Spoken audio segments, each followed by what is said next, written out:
Pak, terkait cuitan Fahri Hamzah Pak soal Menteri Koalisi Perubahan itu buntu. Fahri Hamzah siapa ya? Tanggapannya gimana Pak? Kira-kira? Saya nggak tahu Fahri Hamzah siapa ini. Lagi mimpi terus kita suruh nanggapi gimana sih? Fahri menyerukan masyarakat untuk cerdas dalam memilih di Pilpres 2024. Fahri juga mengajak masyarakat agar aklamasi memilih Prabowo Gibran. Hal itu disampaikan Fahri di dalam Twitter. Fahri awalnya menyebut adanya kesalahan konsep dalam visi misi yang ditawarkan pada masyarakat. Konsep awalnya salah, jadi rakyat tidak mungkin memilih yang sejak awal salah konsep. Bahkan kesalahan konsep dipertahankan sampai sekarang. Ia menyebut salah satunya perubahan atau oposisi yang ditawarkan. Namun menurutnya masih ada pihak yang juga tetap menjadi penguasa. Harusnya menjadi oposan yang beneran gitu loh. Karena udah setahun ini. Harusnya betul-betul berantem. Dia lawan ini semua. Brengsek ini pemerintah. Hajar aja habis-habisan. Nggak ada itu. Fahri menuliskan, yang pertama bilang perubahan atau oposisi tapi masih aja nyambi jadi penguasa. Ya salah, itu kontradiksi, itu ganjil rakyat nggak bisa. Fahri lantas mengajak masyarakat untuk aklamasi memilih Prabowo Gibran. Fahri juga mengingatkan agar tidak mempertaruhkan masa depan dan meminta semua pihak untuk kompak menuju Indonesia emas. Ia melanjutkan tweet, makanya saya ajak semua aklamasi pilih Prabowo Gibran. Karena toh yang lain tidak ada juga alasan yang kuat dan mendasar. Kalau mereka sekedar obat kecewa, sayang sekali. Jangan mempertaruhkan masa depan. Kali ini kita kompak menatap Indonesia Emas 2045. Ini giliran Indonesia. Sementara itu, Wakil Ketua Umum Partai Kebangkitan Bangsa, Jazilul Fawait mengatakan, rakyat sudah cerdas dalam menentukan pilihan. Bahkan menurutnya, banyak rakyat yang lebih cerdas dari Fahri Hamzah. Rakyat sudah cerdas, bahkan lebih banyak yang lebih cerdas dari Fahri. Janganlah mendikte pikiran dengan kesimpulannya sendiri. Pak, terkait cuitan Fahri Hamzah Pak soal Menteri Koalisi Perubahan itu buntu. Fahri Hamzah siapa ya? Tanggapannya gimana Pak? Kira-kira? Saya nggak tahu Fahri Hamzah siapa ini. Lagi mimpi terus kita suruh nanggapi gimana sih? Pada kesempatan itu, Jazilul juga menanggapi soal paslon pertama yang dinilai Fahri menyarankan perubahan atau posisi, tapi nyambi jadi penguasa. Harusnya menjadi oposan yang beneran gitu loh. Karena udah setahun ini. Harusnya betul-betul berantem. Dia lawan ini semua. Brengsek ini pemerintah. Hajar aja habis-habisan. Nggak ada itu. Kata Jazilul, itu cara pandang kuno. Kita selepet saja supaya sadar perlunya perubahan. Lebih lanjut, Jazilul menambahkan, Anies dan Muhaimin akan menang bersama rakyat yang pro dengan perubahan. Paslon 1 Amin optimis dan yakin akan menang bersama rakyat yang setuju perubahan. Pak Mahfud ya sulit juga kalau ditanya soal CCS kan? Apa itu? Carbon Capture Storage, apalagi itu diungkapkan, kalau disingkat lebih bingung lagi itu. CCS, mungkin kalau CCS itu ya cawe-cawe Samsul.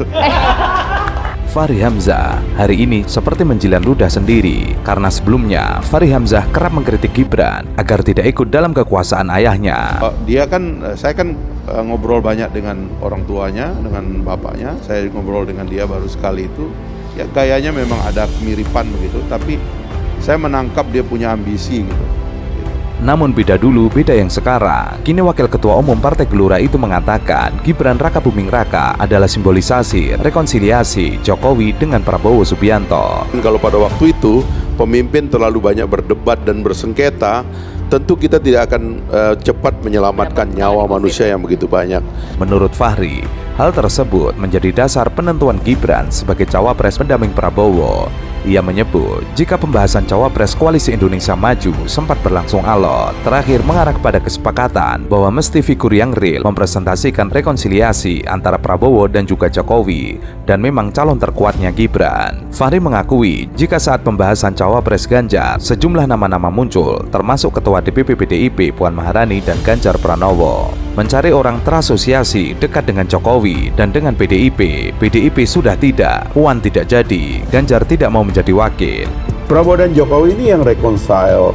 Mereka mau ngajak kabinetnya karena yang memang konkret dari rekonsiliasi itu adalah kabinet. Nah ini yang tadinya mau dijaga, makanya kan calonnya di awal yang saya dengar itu desainnya Prabowo Puan. Prabowo Puan. Siapa tuh ide pertama? Saya terus terang saya pernah mengusulkan Pak Jokowi sebagai wakil juga. Sebetulnya sukses loh. Karena cetakannya ya. Junior ya sekarang. Sambil jalan nama Gibran tidak masuk karena orang tahu umurnya tidak cukup. Hanya saja ia menuturkan saat terkendala karena secara aturan Gibran tidak bisa maju sebagai cawapres lantaran usianya belum mencapai 40 tahun. Namun Fahri menambahkan, setelah Mahkamah Konstitusi mengabulkan gugatan yang diperbolehkan kepala daerah menjadi cawapres, semua ketua umum KIM sepakat Gibran. Begitu kemudian keputusan MK mengatakan diterima, ya akhirnya aklamasinya diteruskan. Sekarang melanjutkan dan menyempurnakan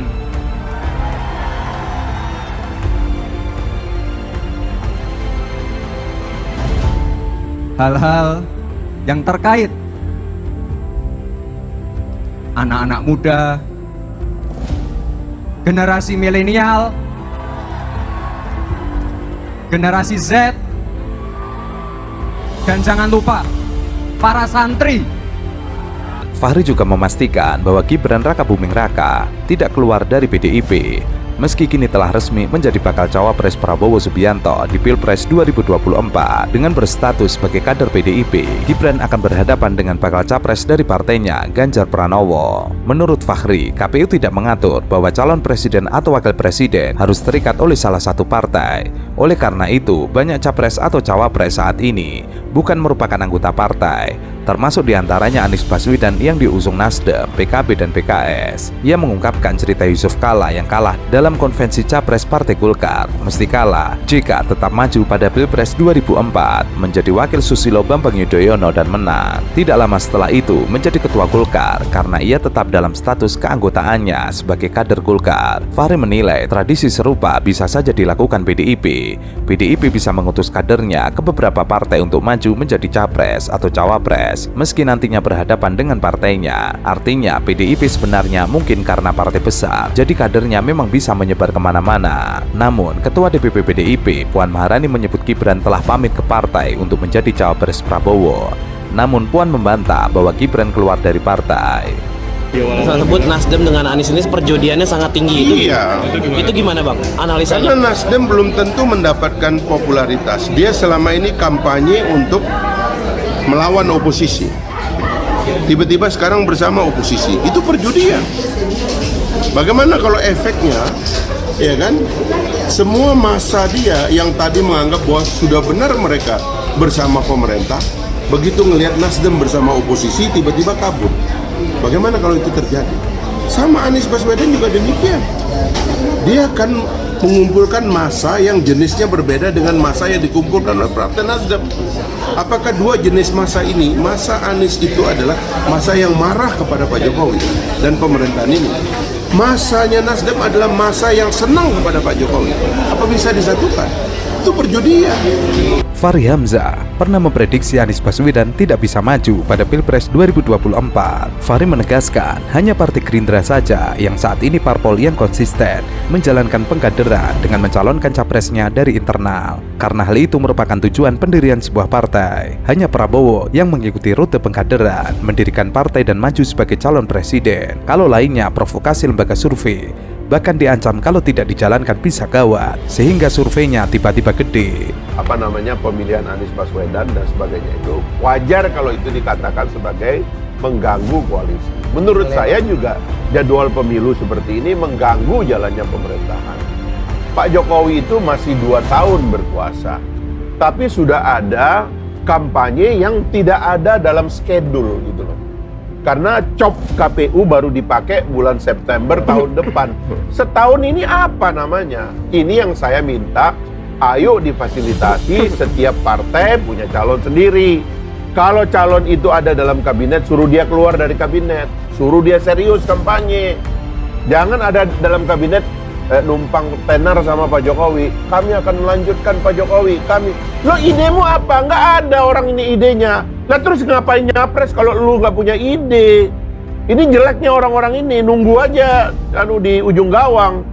Jangan dong tarung dari awal. Kita nih pengennya itu pemimpin yang lahir secara otentik dalam demokrasi. Jangan akibat dari sembunyi-sembunyi dan apalagi menjadi simbol dari kemarahan yang tidak jelas. Sementara itu, ia mengatakan Anies Baswedan bisa gagal menjadi calon presiden. Namun, perkiraan Fahri Hamzah salah total. Nyatanya Anies berhasil mendaftarkan diri di KPU.